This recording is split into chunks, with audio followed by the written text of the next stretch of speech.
what's exciting is you're going to be on stage here in the West End in Dr. Faustus. Yes. The preview starts next Saturday, and then you're in it for about 3 months, I think. Yeah, that's correct. Now, I'm vaguely familiar with the play. Not that I know it's an old play. It's one of Shakespeare's contemporaries wrote it. Are they changing it? Are they updating it for the modern age, or is it a kind of classic version? It's not in any way like the kind of classic period play that you think you'd go and see with the kind of ruffs and baggy tights. It's very contemporary, it's very modern, it's cinematic, it's exciting, it's got bodily fluids flying about all over the place. I get my arse out. I mean, it's just... You know, the bodily fluids flying about? Yeah. That happened before or after you get your arse out? Is that So the story, as I understand it, it's a man who makes a deal with the classic figure of Lucifer, of the devil himself. Is that right? That's right. It's about a man who summons Mephistopheles, the devil's right-hand man, and then makes a deal with it. And we've actually been rehearsing this in a church, which is not the most comfortable place to be summoning the devil. And it was on Good Friday we were doing this. Wow. Yeah. What, was a church service going on around you while you were doing this? No, there was one next door. Oh, wow. And a church warden came in at one point, I'm not joking, to tell us to be quiet, just as I was going, Beelzebub, Lucifer! And she kind of poked her head in and went, no. Did you keep it down a bit, love? And so, but do you get nervous about it? I went to see Benedict Cumberbatch, and he was in Frankenstein, and I got one of the nights when he was playing the Frankenstein monster, and he bursts out of some sort of cocoon at the beginning. Did you see this play? I didn't see it. I'd love to see it. He bursts out of a cocoon at the beginning, and he's been naked in the cocoon. And I noticed in the cocoon that he was touching himself before he came out. And I asked him after, I said, well, am I correct, Benedict? I thought I saw you. He says, I do. He said, because you don't want to come out with nothing. I've heard it's a rubber band. If you put a rubber band round the... maybe let's not go into this. Oh. But you've done theatre work before, of course. Yes, You were in Warhorse for quite a while, weren't you? That was my first job. I was in Warhorse for a year, yeah. Okay. Did you had to play a regional character? Were you from Devon or from Dorset or somewhere? Oh, he's from Devon. Devon. Oi. Oi, oi. Could you do some of the accent for us? That's about all I can do. That was a long time ago. Say I was the horse. I was the horse. No, I mean, say I was the horse. That's what I meant. You're speaking to me. But that was... but that's enough. That's more than enough. That was great. Now, the thing I imagine would be on your mind right there before going to the stage, now you're going back, and of course you're going back with the fame that Game of Thrones has brought you. And there'll be a group of people, I'm sure, who'll go along to see it because they love you in Game of Thrones, which, of course, is healthy and it's good.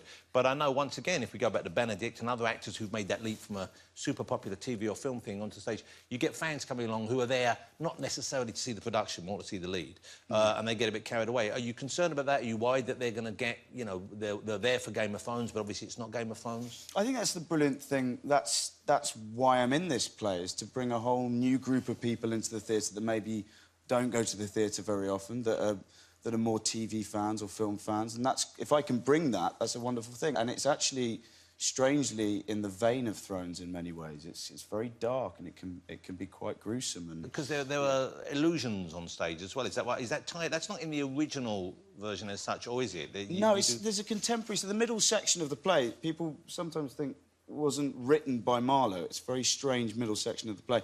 And it's a playwright called Colin Tevan who's adapted it and modernised it. And the modern section, he becomes a kind of a magician in the vein of David Blaine or Copperfield or something. So like a modern day, but a big showman? Yeah, big showman. Are there illusions like we would see in a magic show then? Has it got that element? Yeah, there's some fantastic ones. I won't tell you what they are, because that would be spoiling it. But... Yeah, and why come on a talk show if you're going to tell us anything? Exactly. But there are illusions. I don't want to give you spoilers, Tom.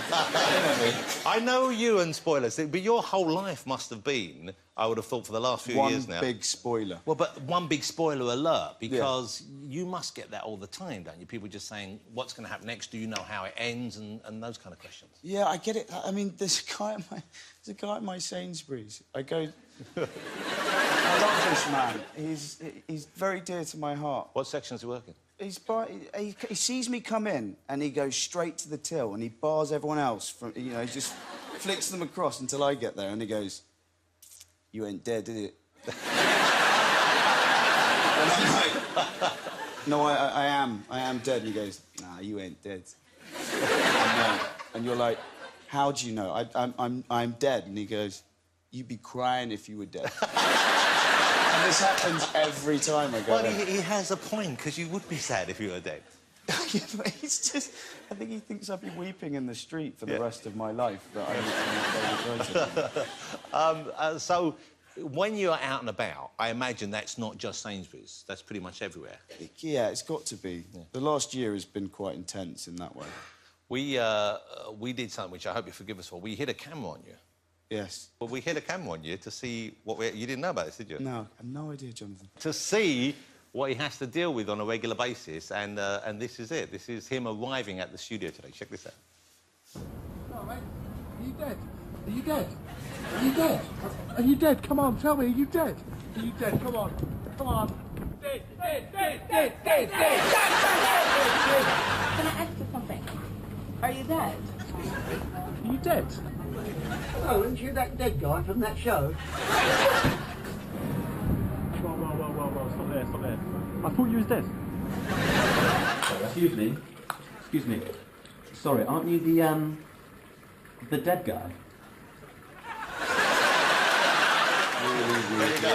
There we are. That's Kit was just saying, that's pretty much every day.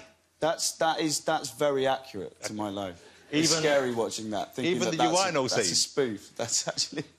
So you get it in toilets as well? Yeah, the guy at the urinal I have all the time. That one man? The man that goes...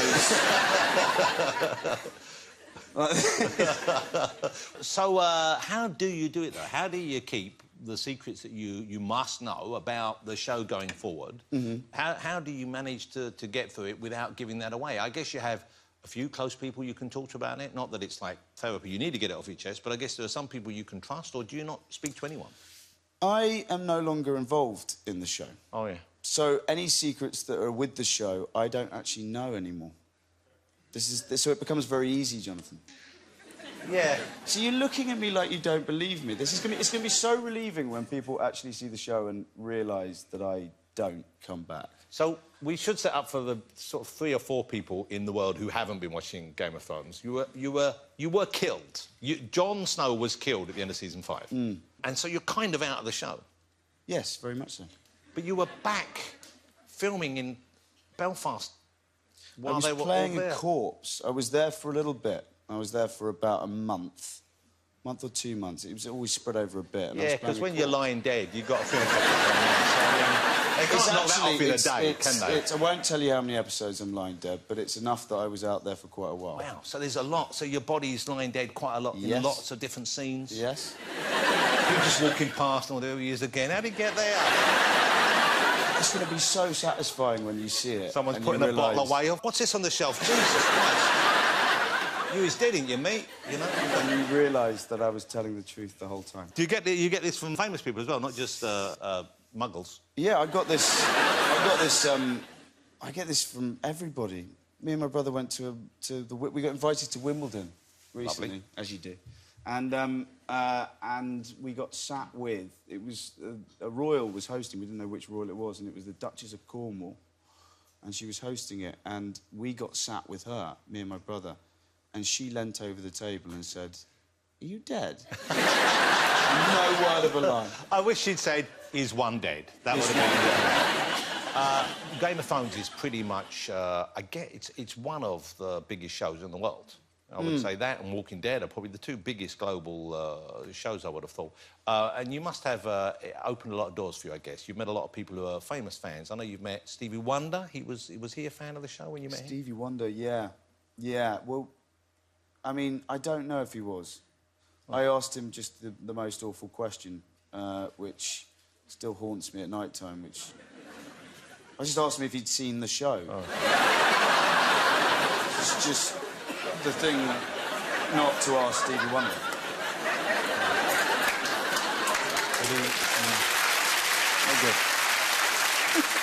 I'm sure he probably gets that almost as much as you get "Is you dead?" You know. So, OK, so you're a successful young actor, OK? And I hope you're enjoying the success they got. How do you treat yourself? For example, have you bought yourself a house now on the back of Game of Thrones, or do you still rent a place? Have you done it up in a nice style? What's your kind of domestic setup? Well, Thrones was very, you know, it's what every young actor kind of dreams of, getting something like that. And, yeah, it put some money in the bank to go and buy a house. So you got a house? Good. I've got a house, yeah. Designed inside, classical, modern, what does it look like? Now, I have a friend who helps me design it, and I never listen to her. And I should, because my sense of style is atrocious. I thought, my bedroom, I kind of set up in what I thought was going to kind of look like a sophisticated gentleman's club. Yeah. And ended up looking like a really bad set from Thrones. Oh, really? I've got a massive leather bed. Wow. How awful is that? That leather bed is pretty awful. That's exactly why a young man shouldn't be allowed to furnish his own house. Shouldn't be allowed to furnish my own house. So when you saw the leather bed, why did you think, I want to buy a leather bed?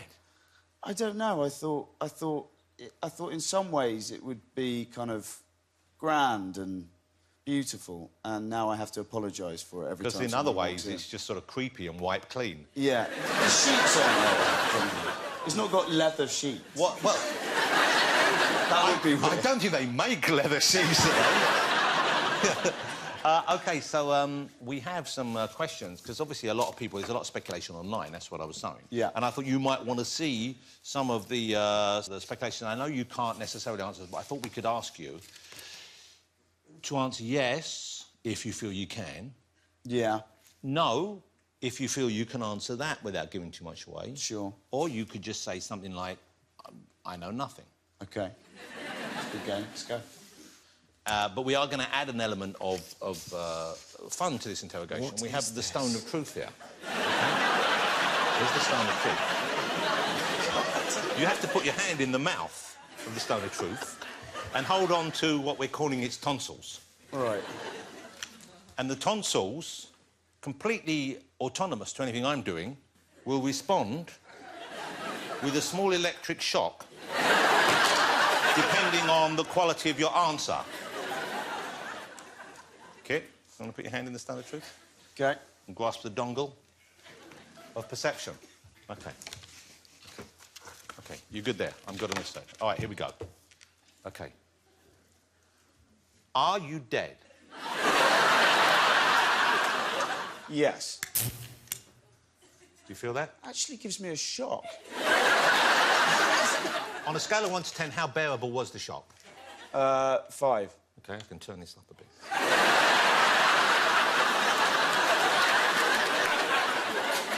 So the question was, are you dead? I forgot the answer. We'll ask it again. Are you dead? Yes. I can turn it down. I can turn it down a bit. Was that right? OK, I'll turn it down a bit. Can I see your dead face, please? I'm going to let you get away with that one. That's a good one. Is there any nudity in the next series? I know nothing. OK, I'm going to let that go. Are you playing a dead body in the next series? Yes. OK. Do you become a White Walker? No. Do you come back as Jeremy Kyle? No. See, I think that's a yes, the way you responded then. OK. Ladies and gentlemen, Kit Harington answered the question successfully. Let me show you what that was. We made this, but the only thing we could find that could be operated was described online as an anal stim.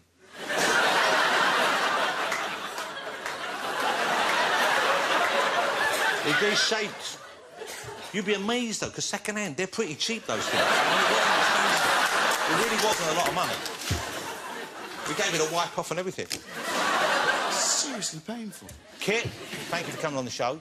Thank you. Great to have you here. I'm so looking forward to Dr. Faustus. I'm going to come along to one of the previews.